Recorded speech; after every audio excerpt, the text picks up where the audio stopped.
चंद्रयान-3 और आदित्य L1 की सफलता पर अपनी बात रखने के लिए आपने मुझे अवसर दिया है। इसके लिए मैं अपनी तरफ से आपके प्रति आभार व्यक्त करता हूं। अध्यक्ष महोदय, चंद्रयान-3 की सफलता हमारे लिए निश्चित रूप से एक बहुत बड़ी उपलब्धि है, जैसा आपने भी अभी अपने संबोधन में कहा है, क्योंकि एक तरफ दुनिया के कई ऐसे विकसित देश हैं जो हमसे कहीं अधिक साधन संपन्न होते हुए भी चांद पर पहुंचने के लिए अब भी प्रयासरत हैं, तो वहीं दूसरी तरफ बेहद सीमित संसाधनों के से चांद के दक्षिण ध्रुव पर पहुंचने वाले हम दुनिया के पहले देश बन गए हैं। अध्यक्ष महोदय, मैं मानता हूं कि यह उन सभी लोगों के लिए गौरव का विषय है जो अपने राष्ट्र और राष्ट्र की उपलब्धियों पर गर्व करते हैं। अध्यक्ष महोदय, सबसे पहले मैं इसरो के साइंटिस्ट और ब्रॉडर इंडियन साइंटिफिक कम्युनिटी को इस सफलता के लिए हृदय से बधाई देता हूं। यह हमारे इसरो के वैज्ञानिकों की बौद्धिक क्षमता, उनकी लगन और राष्ट्र के विकास के प्रति उनके समर्पण का ही यह प्रतिफल है। अध्यक्ष महोदय, ऐसा मैं मानता हूं कि हमारा राष्ट्र आज विज्ञान की दुनिया में अग्रणी राष्ट्रों की पंक्ति में आकर खड़ा हो गया है। आज केवल मुझे ही नहीं, बल्कि सरकार को ही नहीं, बल्कि सदन को ही नहीं, बल्कि पूरे राष्ट्र को अपने देश के वैज्ञानिकों पर गौरव की अनुभूति हो रही है। अध्यक्ष महोदय, मैं एक विज्ञान का छात्र रहा हूं, मैं फिजिक्स का शिक्षक भी रहा हूं। यहां पर मौजूद हमारे कई ऐसे साथी हैं जो साइंस बैकग्राउंड से हैं और उन्हें मैं अच्छी तरह जानता हूं। हम सभी यह बात जानते हैं कि स्पेस साइंस विज्ञान का है कि एक फ्रंटियर एरिया हुआ करती है। अध्यक्ष महोदय, जिस पर artificial intelligence, quantum physics, astrophysics और जेनेटिक्स विज्ञान के फ्रंटियर एरियाज हैं, और उसी प्रकार स्पेस साइंस भी एक विज्ञान की फ्रंटियर एरिया है। और इस एरिया में प्रगति करने के लिए अध्यक्ष महोदय, निश्चित तौर पर हमें एक टॉप क्लास साइंटिफिक इकोसिस्टम चाहिए होता है, और हमें उच्च गुणवत्ता वाली शिक्षा भी चाहिए और उच्च गुणवत्ता के हमें शिक्षक भी चाहिए, एजुकेशनल इंस्टीट्यूशंस भी चाहिए। अध्यक्ष महोदय, इंडस्ट्रीज चाहिए होती है जो साइंटिफिक प्रोडक्ट्स का निर्माण कर सके, ऐसी हमको इंडस्ट्रीज भी चाहिए। अध्यक्ष महोदय, कहने का मेरा अर्थ यह है कि अगर चंद्रयान-3 ने चंद्रमा पर अपने कदम रखे हैं, तो यह एक और इसरो की सफलता तो है ही, साथ ही यह इस बात का भी द्योतक है कि हमारे देश का साइंटिफिक इकोसिस्टम, जिसमें करोड़ों करोड़ों भारतीयों ने जाने अनजाने अपना योगदान दिया है, वह अपनी आज शेप ले रहा है। यह दिखाता है कि हमारे स्कूल्स, हमारे कॉलेजेस और यूनिवर्सिटीज में साइंस की पढ़ाई बेहतर हो रही है और हमारी इंडस्ट्रीज भी अच्छी गुणवत्ता वाले प्रोडक्ट्स और सप्लाई कर रही हैं। अध्यक्ष महोदय, हमें अच्छे स्टूडेंट्स, अच्छे टीचर्स और रिसर्चर्स आज मिल रहे हैं। इसलिए आज हम किसी उपलब्धि तक पहुंचते हैं तो उसके लिए वे सभी बधाई के पात्र हैं। अध्यक्ष महोदय, जिन्होंने इस यात्रा में अपना किसी भी प्रकार का सहयोग दिया है और राष्ट्र के भीतर साइंटिफिक टेम्परामेंट को जन्म दिया है। और अध्यक्ष महोदय, जब मैं यहां साइंटिफिक टेम्परामेंट की बात कर रहा हूं, तो उससे मेरा मतलब कुछ वैज्ञानिक उपकरणों के, कुछ साइंटिफिक ऑपरेटर्स के केवल डेवलप कर लेने भर से नहीं है। यह हमारे कहने का तात्पर्य नहीं है। साइंटिफिक टेम्परामेंट की यदि मैं बात कर रहा हूं, तो साइंटिफिक टेम्परामेंट से मेरा आशय यह है कि वैज्ञानिकता और तार्किकता, ये दोनों हमारी सोच में हो, वह हमारे बात और हमारे व्यवहार में हो, और वह हमारे स्वभाव में भी हो। आवश्यक नहीं हम जब विज्ञान का विषय पढ़ें तभी हम साइंस से दो चार हों, बल्कि हम आर्ट्स, म्यूजिक और साथ ही साथ एस्थेटिक्स भी पढ़ें तो हम उसमें भी साइंटिफिक अप्रोच रख सकें। मैं इस साइंटिफिक टेम्परामेंट की यहां पर अध्यक्ष महोदय बात कर रहा हूं, और हम सब इस संबंध में बड़े भाग्यशाली हैं अध्यक्ष महोदय कि यह टेम्परामेंट प्राचीन काल से ही हम भारतवासियों को विरासत में मिला हुआ है। आप देखें, चाहे हमारे प्राचीन ग्रंथ वेद हों या फिर उपनिषद देख लें या फिर स्मृति ग्रंथ देख लें, सर्वत्र आपको विज्ञान या फिर विज्ञान से युक्त विचारों के दर्शन करने को मिलेंगे।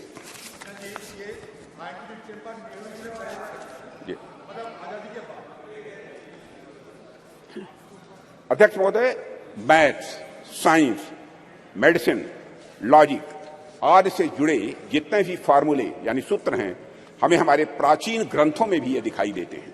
जो ग्रंथ हमारी संस्कृत के आधार हैं, इनके मैं उदाहरण दे सकता हूं, लेकिन लंबा समय लगेगा अध्यक्ष महोदय, उस विस्तार में मैं नहीं जाना चाहता हूं।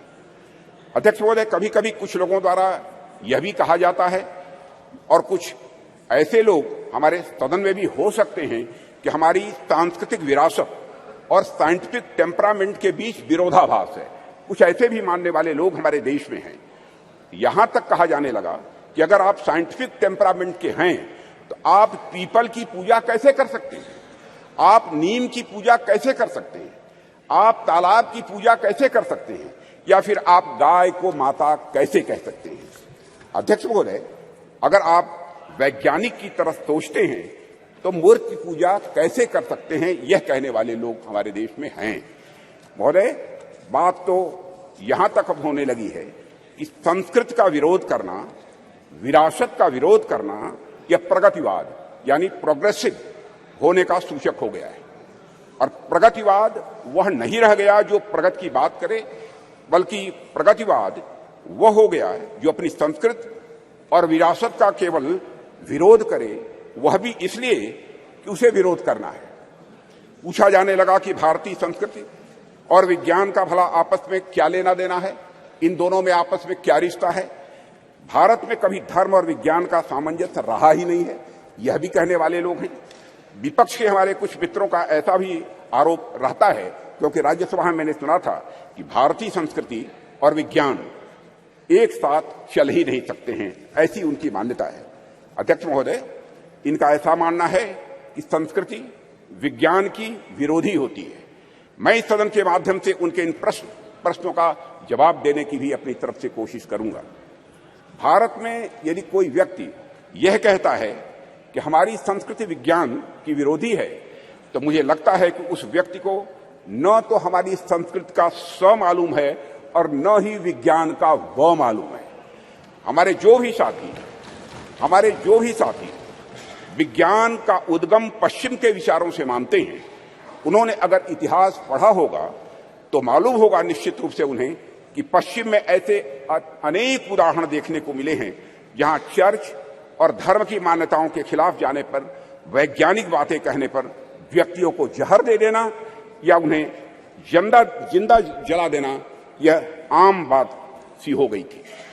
अध्यक्ष महोदय, उनको अपने वैज्ञानिक विचार छिपाकर कहने पड़ते थे, पर आज से लगभग 2000 साल पहले आर्यभट्ट ने जब कहा था कि हमारी पृथ्वी अपने एक्सिस पर घूमती है, तो क्या उनका विरोध हुआ था?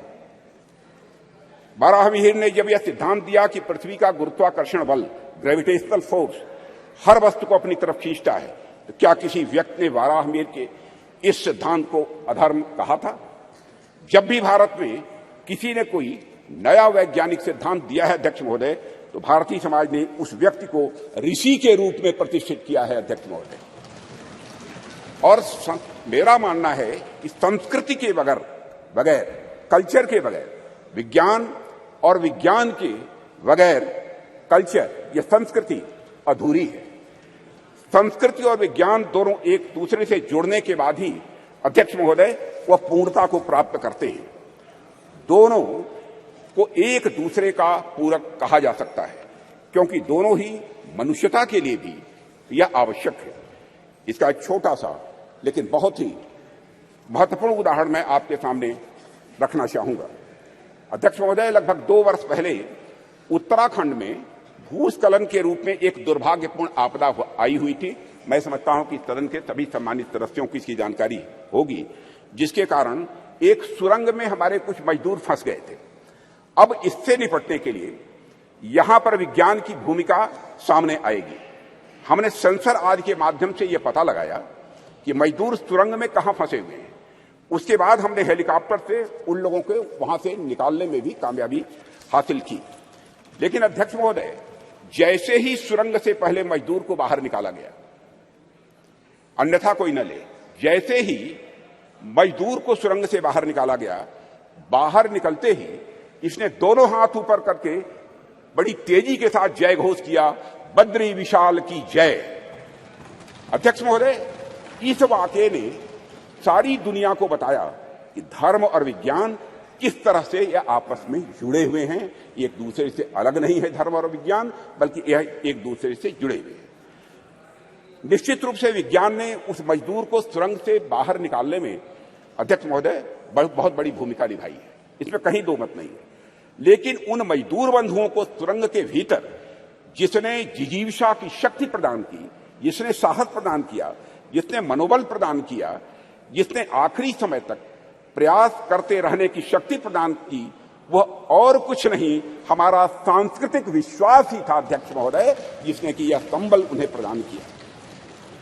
अध्यक्ष महोदय, वह हमारी कल्चर, वह हमारी संस्कृति ही थी जिसने सुरंग में फंसे उस मजदूर को यह भरोसा दिलाया कि वह इस संकट से बचकर निकल जाएगा, उसके ईश्वर इस संकट से उसे निकाल लेंगे, यह उसका विश्वास था, भरोसा था।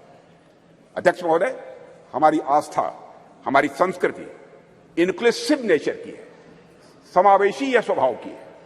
हमारा सांस्कृतिक राष्ट्रवाद हमें अखिल मानवता के बंधुत्व का पाठ पढ़ाता है। हम सबने देखा कि जियो पॉलिटिकल दृष्टि से काफी कठिन जो वैश्विक परिस्थितियों के बावजूद हम G20 समिट का हमारे प्रधानमंत्री नरेंद्र मोदी जी के नेतृत्व में हम सफल आयोजन कर सके एवं न्यू दिल्ली डिक्लेरेशन पर भी हम कंसेंसस जुटाने में पूरी तरह से कामयाब रहे। अध्यक्ष महोदय, इसके पीछे हमारे प्रधानमंत्री द्वारा हमारी प्राचीन ज्ञान परंपरा से दिया गया संदेश है, जिसमें पूरी मानवता को एक सूत्र में बांध दिया है। प्रधानमंत्री जी ने ही कहा था, one world, one family, one future. Bharat का यही विश्वास, भारत का यही बंधुत्व का भाव प्रधानमंत्री जी ने G20 की सफलता पर भी मुखरित किया, जब उन्होंने यह कहा था कि यह केवल भारत की सफलता नहीं है, बल्कि पूरे विश्व की यह सफलता है। अध्यक्ष महोदय, विज्ञान तो वैल्यू न्यूट्रल होता है। ये वैल्यू न्यूट्रल क्या है, मैं आगे इसको विस्तार में बताने की कोशिश करूंगा। चंद्रयान जैसे अंतरिक्ष यान हो, या परमाणु के भीतर छिपी शक्ति हो, या फिर DNA एडिटिंग की टेक्नोलॉजी हो, विज्ञान हमेशा यह मूल्य निरपेक्ष होता है, यानी वैल्यू न्यूट्रल होता है। विज्ञान हमें परमाणु शक्ति का ज्ञान दे सकता है अध्यक्ष महोदय, लेकिन वह संस्कृति ही है, वह कल्चर ही है जो हमें मार्ग दिखलाएगी उस परमाणु शक्ति का उपयोग हम ऊर्जा के रूप में स्वयं के विकास में करते हैं, या फिर हथियार के रूप में अन्य का विनाश करने में हम करते हैं। कहते हैं, with great power comes great responsibility. इसलिए जैसे जैसे हमारी शक्ति बढ़ती जाती है अध्यक्ष महोदय, वैसे वैसे हमारे संस्कारों का महत्व भी स्वाभाविक रूप से यह बढ़ता जाता है। प्रारंभ में मानव के पास बहुत सारे विकसित हथियार नहीं थे, ऐसे में यदि उससे कुछ नुकसान भी होता था तो बहुत बड़े पैमाने पर नहीं होता था। पर अध्यक्ष महोदय, आज जब मानव के पास परमाणु शक्ति आ गई है और मानव ने चंद्रमा तक पहुंचने के भी रास्ते खोज लिए हैं, तब ऐसी शक्तियों का दुरुपयोग भी उसी पैमाने पर संभव है। इस संभावना को भी नकारा नहीं जा सकता है। इसे मैं एक उदाहरण के माध्यम से इस सदन के समक्ष रखना चाहूंगा। अध्यक्ष महोदय, जब मैं जर्मन फिलासफर नीत्शे ने गॉड इज डेड कहकर अपने महामानव को सामाजिक नैतिकता से मुक्त किया, तो उसका नतीजा जर्मनी में नाजीवाद के कहर के रूप में प्रकट हुआ था। जर्मनी में हुए नरसंहार में मानवता को खत्म करने के लिए जो ऑपरेटर्स, जो उपकरण प्रयोग में लाए गए थे, जिन हथियारों या फिर जिन केमिकल्स का प्रयोग हुआ था, निश्चित रूप से वे सभी विज्ञान की ही देन थे अध्यक्ष महोदय, लेकिन नैतिकता और मानवीयता के गुणों के अभाव में उन सभी वैज्ञानिक खोजों का किस प्रकार दुरुपयोग हुआ, इसे हम सभी अच्छी तरह जानते हैं। सेकेंड वर्ल्ड वॉर में हिरोशिमा और नागासाकी पर जो बम गिराए गए थे वह निश्चित ही विज्ञान की ही देन थे अध्यक्ष महोदय। वह विज्ञान की शक्ति के प्रतिनिधि थे, पर अभाव था तो धार्मिक शक्ति और नैतिक शक्ति का अभाव था। अगर उनके भीतर धार्मिक और नैतिक शक्तियां यह प्रबल होती तो इतिहास को इस काले कृत्य से बचाया जा सकता था अध्यक्ष महोदय। इसलिए विज्ञान कितनी भी प्रगति कर ले अध्यक्ष महोदय, विज्ञान चाहे कितनी भी प्रगति कर ले, वह संस्कृति और संस्कारों के बिना सदैव अधूरा रहेगा, ऐसी हमारी मान्यता है अध्यक्ष महोदय। जैसा कि मार्टिन लूथर किंग ने कहा है कि science gives man knowledge which is power, religion gives man wisdom which is control. अध्यक्ष महोदय, एक बात पर मैं समझता हूं कि ध्यान देने की हम सभी को जरूरत है कि जिस टेक्नोलॉजी का इस्तेमाल वैज्ञानिक किसी यान को चांद या मंगल पर भेजने के लिए करते हैं, कमोबेश उसी टेक्नोलॉजी का इस्तेमाल मिसाइल में भी काफी हद तक किया जाता है। पहला उपयोग मानवता के विकास में होता है अध्यक्ष महोदय, जबकि दूसरा उपयोग मानवता के विनाश में होता है। पर अपना अपना सबका इंटरेस्ट है, सबकी अपनी अपनी रुचि है कि कुछ राष्ट्रों का ध्यान पहले वाले उपयोग पर अधिक होता है और कुछ राष्ट्रों का ध्यान दूसरे वाले उपयोग पर अधिक होता है। अध्यक्ष महोदय, कई बार कुछ लोगों का यह भी आरोप रहता है अब देश में ऑलरेडी जमीनी विकास के इतने कार्य करने के लिए पड़े हैं जिसमें रिसोर्सेज की जरूरत होती है, संसाधनों की जरूरत होती है, तो ऐसे में चंद्रयान जैसे मिशन भेजने की क्या आवश्यकता है। अध्यक्ष महोदय, इन प्रश्नों का भी जवाब मैं आपकी अनुमति से इस सदन के समक्ष रखना चाहूंगा। जब हम इस प्रकार के मिशन भेजते हैं या फिर हम किसी प्रकार की वैज्ञानिक प्रगति हम करते हैं तो इसका जमीनी विकास से किसी भी प्रकार का विरोधाभास नहीं होता है। हम यदि स्पेस रिलेटेड कोई भी मिशन भेजते हैं तो बाहरी तौर पर दिखने में सिर्फ स्पेस से रिलेटेड यह लग सकता है हम सबको, लेकिन वास्तव में उसका प्रभाव आम जनमानस पर भी पड़ता है। इस सच्चाई को भी नकारा नहीं जा सकता है। अध्यक्ष महोदय, हमारे यह स्पेस प्रोग्राम्स भारत का तो नाम रोशन करते ही हैं, लेकिन साथ ही साथ इन मिशन का जो बहुआयामी उपयोग होता है उसका प्रभाव आम जनता के ऊपर भी बहुत ज्यादा पड़ता है। स्पेस मिशन हमें अनेक प्रकार से सहायता प्रदान करते हैं, जैसे यदि हम इसके माध्यम से रेनफॉल पैटर्न यानी वर्षा होने का जो पैटर्न है इसका बेहतर प्रेडिक्शन यदि कर रहे हैं तो हमारे किसान बंधु बांधवों के लिए फायदेमंद हो रहा है। यदि हम इसके माध्यम से चक्रवात, साइक्लोन को यदि हम प्रेडिक्ट करते हैं तो हमारे कोस्टल एरियाज में रह रहे लोगों के लिए भी अध्यक्ष महोदय यह लाभदायक होगा। इस प्रकार के प्रेडिक्शंस हमारे मछुआरों के लिए लाभदायक सिद्ध होंगे। यह तो मैंने एक दो उदाहरण केवल दिए हैं अध्यक्ष महोदय। बाकी स्पेस एप्लीकेशन से डेवलपमेंट में जो मदद मिलती है उससे भी मैं समझता हूं सदन के अधिकांश सदस्य अच्छी तरह परिचित होंगे। इन सबसे भी महत्वपूर्ण बात यह होती है कि जब भी हम इस प्रकार के मिशन स्पेस में या फिर चंद्रमा और सूर्य की ओर भेजते हैं तो सुदूर गांव में बैठे किसी बच्चे के मन में साइंटिफिक टेम्परामेंट स्वाभाविक रूप से जगता है और उसके भीतर भी इस बात की अलख जगती है अध्यक्ष महोदय कि वह भी आगे चलकर कुछ ऐसे ही करेगा।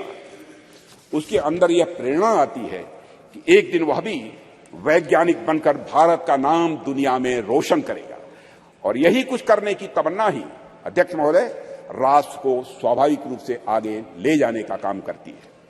चंद्रयान 3 की सफलता से कितने रामानुजन, कितने भाभा या साराभाई अपने लक्ष्य की ओर आगे बढ़े होंगे यह हमें आज नहीं कुछ वर्षों के बाद यह पता लगेगा। अध्यक्ष महोदय, हमारे प्रधानमंत्री मोदी जी के नेतृत्व में हम संस्कृति और विज्ञान दोनों को समान रूप से महत्व देते हुए आगे बढ़ रहे हैं, और ऐसा बिल्कुल भी नहीं है कि यदि हम एक को महत्व दे रहे हैं तो दूसरे का महत्व कम हो जाएगा। यह कोई जीरो सम गेम नहीं हुआ करता है। अध्यक्ष महोदय, हमारे ऋषियों मनीषियों ने बरसों पहले विज्ञान को न केवल धर्म के साथ जोड़ा, बल्कि लोगों को इसके व्यवहारिक ज्ञान के बारे में भी बतलाया है। उनका मानना था यदि विज्ञान को सुव्यवस्थित ढंग से संवार कर मनुष्य के वेलफेयर के लिए, उनके कल्याण के लिए लगाया जाए तो स्वाभाविक रूप से वह अपने आप धर्म बन जाता है। यही वजह है कि हमारे वेद, उपनिषद, दर्शन आदि जितने भी धर्म ग्रंथ हैं, उनमें विज्ञान स्वाभाविक रूप से यह पिरोया हुआ हम पाते हैं। उदाहरण के तौर पर वैदिक रिचुअल्स में, स्वर्ण सूत्रों में ज्योमेट्री का सिद्धांत ये निहित पाए जाते हैं। जैसे मैं बतलाना चाहूंगा इस सदन को अध्यक्ष महोदय, जैसे हवन कुंड हम बनाते हैं तो अभी हमारे प्राचीन ज्योमेट्रिक कंसेप्ट पर ही आधारित होता है। यह बिल्कुल हमारी जनता के मन में, उनकी सोच में यह पूरी तरह से रचा बसा है। और यही कारण है कि बड़े बड़े वैज्ञानिक भी सांस्कृतिक विरासत की महत्ता को अच्छी तरह स्वीकार करते हैं। अध्यक्ष महोदय, अभी चंद्रयान 3 की सफलता के नायक डॉक्टर यश सोमनाथ, जिनका पूरे सदन ने अभिनंदन किया, उनके साथ सारे वैज्ञानिकों का अभिनंदन किया, श्री डॉक्टर यश सोमनाथ जी ने भी इस बात की ओर इशारा किया था कि वेदों में कई सारी वैज्ञानिक पृष्ठभूमि वाली बातें कही गई हैं। भारत के प्रसिद्ध गणितज्ञ श्रीनिवास रामानुजन का तो संस्कृत के प्रति इतना गहरा विश्वास था कि वे अपने गणित के क्षेत्र में किए गए किसी भी कार्य को स्पिरिचुअलिज्म, अध्यात्म का ही वह अंग मानते थे। और अध्यक्ष महोदय, इसीलिए जो लोग यह कहते हैं कि हमें अपनी संस्कृति से विरक्त होकर विज्ञान को अपनाना चाहिए, दरअसल उन लोगों का यह समझना पड़ेगा उन्हें कि संस्कृत और विज्ञान एक दूसरे के विरोधी नहीं है, बल्कि संस्कृत और विज्ञान एक दूसरे के पूरक है। अध्यक्ष महोदय, मैं देश का रक्षा मंत्री हूं। रक्षा मंत्रालय का दायित्व मेरे ऊपर है और देश की सुरक्षा का कार्यभार देख रहा हूं। जब मैं यहां आ रहा था तो मैं रास्ते मैंने सोचा कि चंद्रयान 3 की सफलता को देश के रक्षा मंत्री होने के नाते मैं किस नजरिए से देखता हूं, इस पर भी मैंने अपनी कुछ बातें आपके सामने में रखना चाहूंगा। मैं अपनी बात पर आऊं, इसके लिए मैं आपको थोड़ा पीछे भी ले जाना चाहूंगा अध्यक्ष महोदय, और कुछ एक उदाहरण भी इस सदन के समक्ष आपके माध्यम से रखना चाहूंगा। आप सभी सदन के लोग अच्छी तरह अवगत हैं कि कुछ ही समय पहले हमारे प्रधानमंत्री मोदी जी ने के प्रयासों से काशी तमिल संगमम का भव्य और सफल आयोजन किया गया था। उसके कुछ समय बाद ही सौराष्ट्र तमिल संगमम का भी आयोजन उनके द्वारा किया गया था। अध्यक्ष महोदय, इसके पहले का एक और उदाहरण देखिए कि सरकार के प्रयासों से कैसे उज्जैन में बाबा महाकाल के क्षेत्र में भव्य कॉरिडोर का निर्माण किया गया। विश्व की प्राचीनतम नगरी ज्ञान नगरी काशी में बाबा विश्वनाथ धाम के परिसर के पुनरुद्धार का काम भी वहां पर किया गया। प्रधानमंत्री मोदी जी ने बाबा विश्वनाथ के चरणों में श्रद्धा के सुमन अर्पित किए अध्यक्ष महोदय। और राम मंदिर का एक और उदाहरण इसके साथ ही अध्यक्ष महोदय में देना चाहूंगा। जो रामचंद्र जी देश के जनमानस में निवास करते हैं, उन राजा जी को अयोध्या में निवास करना कितना मुश्किल कार्य हो गया था। जाने कितनी पीढ़ियां इस प्रतीक्षा में ही निकल गई कि रामलला के मंदिर का निर्माण कभी होगा कि नहीं होगा। सैकड़ों वर्षों से राम मंदिर बनने का सपना पाले बैठे उन भक्तों ने इसे बस एक सपना भर ही मान लिया था, कभी न पूरा होने वाला सपना ऐसा मान लिया था। पर माननीय प्रधानमंत्री जी के नेतृत्व में सरकार का प्रयास देखिए अध्यक्ष महोदय कि आज अयोध्या में राम मंदिर के निर्माण का कार्य बड़े जोर शोर के साथ चल रहा है। और अध्यक्ष महोदय, राष्ट्र में सांस्कृतिक उत्कर्ष के एक नए युग का प्रारंभ हुआ है। राष्ट्र के प्रयासों से भगवान राम अपने नए अवतार में जल्द ही जनता के सामने होंगे और यह भारतवासियों की, मैं समझता हूं, एक बहुत बड़ी, बहुत शानदार यह उपलब्धि होगी अध्यक्ष महोदय। अध्यक्ष महोदय, इस प्रकार के कुछ और उदाहरण देखिए गंगा जैसी अनेक नदियों का पुनरुद्धार किया गया। हम देशव्यापी अभियान चलाकर हम गंगा, यमुना और नर्मदा जैसी नदियों की सफाई और उनके संरक्षण का कार्य कर रहे हैं।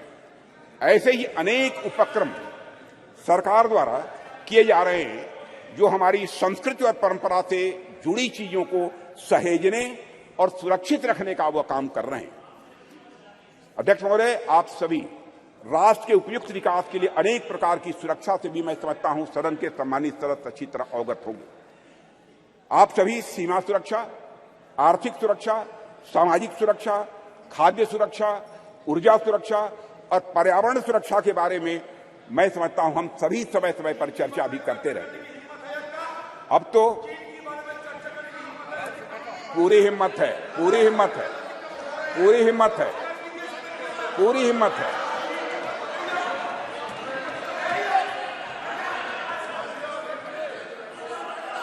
पूरी हिम्मत है, पूरी हिम्मत है। मत इतिहास में मत ले जाओ अधीर रंजन जी, इतिहास में मत ले जाइए। माननीय सदस्य प्लीज। चर्चा चीन पर भी अध्यक्ष महोदय, अरे भाई अब सुन लिया आपकी बात, मेरी बात सुन ली।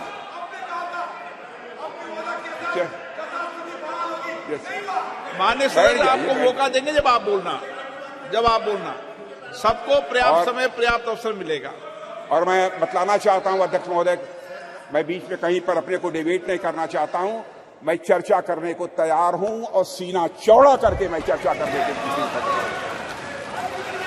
अध्यक्ष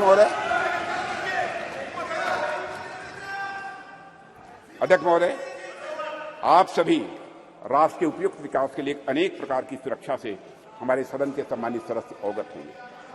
आप सभी सीमा सुरक्षा, आर्थिक सुरक्षा से अवगत होंगे। आप सभी सीमा सुरक्षा, आर्थिक सुरक्षा, सामाजिक सुरक्षा और खाद्य सुरक्षा, ऊर्जा सुरक्षा और पर्यावरण सुरक्षा के बारे में भी अवगत होंगे। अब तो स्पेस और साइबर सुरक्षा, स्पेस और साइबर सिक्योरिटी जैसे नए नए डायमेंशन की इसमें जुड़ गए हैं अध्यक्ष महोदय। पर इनके साथ ही अध्यक्ष महोदय, सिक्योरिटी का एक और भी आयाम है जिसमें सुरक्षा उतनी ही आवश्यक है जितनी बाकी सब में है, और वह डायमेंशन है हमारी संस्कृति का, हमारी कल्चर का। और इसे मुझे कोई नाम देना हो तो उसे मैं सांस्कृतिक सुरक्षा और कल्चरल सिक्योरिटी का नाम यहां देना चाहूंगा। और अध्यक्ष महोदय, जब मैं यहां कल्चर अथवा संस्कृति के बारे में कुछ कह रहा हूं तो उससे मेरा मतलब हमारी जीवन पद्धति से, हमारे लाइफ सिस्टम से। संस्कृति से मेरा मतलब हमारे खान पान, वेशभूषा, रीति रिवाज, रहन सहन और हमारे विचारों से है। अध्यक्ष महोदय, मैं किसी राष्ट्र की अस्मिता को अक्षुण्ण रखने के लिए जिस तरह से वहां की सीमाई सुरक्षा और बाकी अन्य चीजों की सुरक्षा आवश्यक होती है, उसी प्रकार उसकी अस्मिता को बनाए रखने के लिए वहां की संस्कृति की सुरक्षा भी उतनी ही आवश्यक होती है। और अध्यक्ष महोदय, और इन उदाहरणों से मैंने यह स्पष्ट करने का प्रयास किया है कि हमारी सरकार भारतीय सांस्कृतिक विरासत को तवज्जो देते हुए सांस्कृतिक सुरक्षा के प्रति भी उतनी ही गंभीर है जितनी अन्य बाकी सुरक्षा के प्रति हमारी सरकार गंभीर है। अध्यक्ष महोदय, आज जब यहां पर चंद्रयान की चर्चा हो रही है, तो मैं सांस्कृतिक पुनर्जागरण के इन उदाहरणों को आपके सामने क्यों रख रहा हूं। अध्यक्ष महोदय, वैसे तो ये दोनों निश्चित रूप से अलग अलग विषय हैं, इसमें कहीं दो मत नहीं है, पर ध्यान से देखेंगे तो यह सदन के सभी सम्मानित सदस्य यह पाएंगे कि इनके भीतर एक गहरा संबंध है, इन दोनों के बीच एक गहरा रिश्ता है। अध्यक्ष महोदय, विश्व का इतिहास उठाकर कोई देखे तो आप पाएंगे कोई भी ऐसा राष्ट्र नहीं है, कोई भी ऐसा समाज नहीं है जिसने सांस्कृतिक पुनर्जागरण के बिना आर्थिक, सामाजिक, राजनीतिक और वैज्ञानिक प्रगति की हो। दुनिया में कोई देश नहीं मिलेगा। जब तक संस्कृति समाज को जीवंत नहीं करती, उन्नत नहीं करती, उसे एक दिशा नहीं देती, तब तक समाज जड़ बना रहता है। और अध्यक्ष महोदय, अगर हम और आप अपनी गरिमा, अपनी आगामी पीढ़ी को यही बताएंगे कि अब तक हमारा जितना वैज्ञानिक विकास हुआ है वह केवल बाहर देशों के ज्ञान की नकल पर ही हुआ है, तो क्या हम अपने बच्चों को इस क्षेत्र में किसी भी सूरत में आगे बढ़ा पाएंगे? धीरे हमारे अंग्रेजों ने अगर हमें अब तक यही पढ़ाया हो कि हमारा सारा का सारा ज्ञान दूसरे देशों की कॉपी भर है, उनकी नकल भर है, तो क्या श्री डॉक्टर सोमनाथ एवं इसरो के अन्य वैज्ञानिक भारतीय ज्ञान के बल पर अध्यक्ष महोदय कभी चांद तक पहुंचने का सपना शायद वह कभी न देख पाते?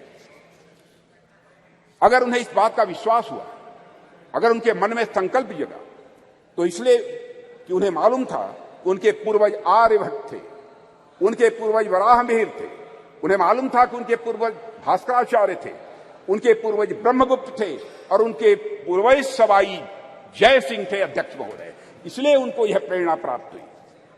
अध्यक्ष महोदय, हम सोचे कि एक बच्चा है जिसे समाज की प्रगति में केवल विदेशी नाम पढ़ाए जा रहे हैं, दूसरा बच्चा है जिसे ऐसे नाम पढ़ाए जा रहे हैं जो उसके अपने समाज से रहे। ऐसे में किस बच्चे से आप अधिक कॉन्फिडेंस और मनोबल की उम्मीद करेंगे? यह स्वाभाविक है अध्यक्ष महोदय कि वैसे तो मुझे बाहरी नामों से कोई इतराज नहीं है अध्यक्ष महोदय, ज्ञान विज्ञान में उनका भी महत्वपूर्ण योगदान है, यह भी मैं स्पष्ट करना चाहूंगा। पर हमारे बच्चों के मन मस्तिष्क में केवल और केवल बाहरी नाम यदि छाए रहे, तो ऐसी स्थिति में बच्चा अपने बल पर समाज के विकास के सपने को जीवन में कभी नहीं देख सकता है। उसमें सपने भी आएंगे तो बाहर के समाज के विकास के ही सपने आएंगे।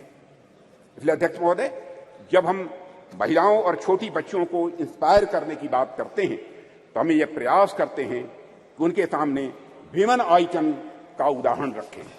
तो जब हम भारतीय बच्चों को इंस्पायर करने के लिए, प्रेरित करने का हम प्रयास करते हैं, तो क्या हमारा यह कर्तव्य नहीं होना चाहिए कि हम उनके सामने भारतीय आइकन्स का भी उदाहरण प्रस्तुत करें?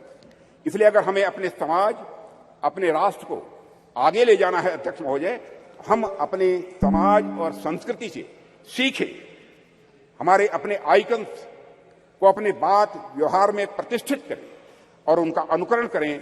यही हम सभी के लिए श्रेयस्कर होगा। अध्यक्ष महोदय, एक बात और मैं यहां कहना चाहूंगा और वह यह है कि चंद्रयान 3 की सफलता में देश की नारी की शक्ति की योगदान की मैं यहां चर्चा करूंगा। पूरा सदन अच्छी तरह जानता है कि इस मिशन में महिला साइंटिस्ट का भी बहुत बड़ा महत्वपूर्ण योगदान है। यह मिशन अगर इतना सफल हो पाया है तो इसके पीछे हमारे देश की नारी शक्ति का समर्पण, उनका त्याग और राष्ट्र को नई पहचान देने की उनकी तमन्ना रही है अध्यक्ष महोदय। और संसद का यह विशेष सत्र नारी शक्ति वंदन विधेयक को समर्पित सत्र है, इसलिए इसकी मैं चर्चा कर रहा हूं। और ऐसे में मैं नारी शक्ति वंदन विधेयक को इसरो की महिला साइंटिस्ट और उनके साथ भारत की पूरी फीमेल साइंटिफिक कम्युनिटी को कृतज्ञ राष्ट्र की ओर से प्रस्तुत यह मैं उपहार के रूप में इसे मैं देखता हूं, नारी शक्ति बंधन को अध्यक्ष महोदय। और यह सदन और राष्ट्र इसरो की महिला साइंटिस्ट और हर भारतीय बेटी को यह नमन करता है, उनकी सराहना करता है और उनके प्रति कृतज्ञता प्रकट करता है अध्यक्ष महोदय। अध्यक्ष महोदय, अपनी बातों को सार रूप में मैं यहां रखना चाहूं तो यह है कि चंद्रयान 3 की सफलता कोई एक्सेप्शन नहीं है या कोई अपवाद नहीं है। यह सहस्राब्दियों से चली आ रही हमारी सामाजिक, हमारी सांस्कृतिक और वैज्ञानिक धारा का एक स्वाभाविक और सहज रूप से एक विकास है अध्यक्ष महोदय। इस सफलता के सूत्र हमारे अतीत में ही छिपे हैं। ऐसा अतीत जहां वैज्ञानिकता एक स्वभाव के रूप में विद्यमान थी हमारे यहां, जहां विज्ञान और आस्था के बीच एक पूर्ण सामंजस्य था। हालांकि विदेशी आक्रांताओं के चलते कुछ समय के लिए थोड़ा पिछड़ापन आ गया था, पर हम एक बार फिर से हुंकार भरते हुए पहले से भी अधिक ताकत के साथ उठ खड़े हुए हैं और सूरज, चांद, तारे अब हम छूने के लिए तैयार हैं और वहां पहुंच रहे हैं। अध्यक्ष महोदय, जिस देश में बुद्ध के देवता श्री गणेश प्रथम पूज्य हों, ओम श्री गणेशाय बोलकर ही हम कोई काम प्रारंभ करते हैं, एवं विद्या की देवी सरस्वती प्रथम आराध्या हों, वह देश तो स्वाभाविक रूप से साइंटिफिक टेम्परामेंट को आत्मसात करते हुए सदैव एक नॉलेज सोसाइटी रहा है। हमारे यहां कहा गया है तेजस्विनावधीतमस्तु, यानी मे व्हाट वी स्टडी बी रिम्प्रेंडेटेड, कि प्रार्थना करने वाले भारतीयों को सिर्फ चंद्रयान तक ही नहीं रुकना है अध्यक्ष महोदय, बल्कि उसके आगे जाना है। अभी अंतरिक्ष में अनेक लक्ष्य हमारा इंतजार कर रहे हैं। अभी हम भारतीयों को कई मानदंड यहां स्थापित करने हैं।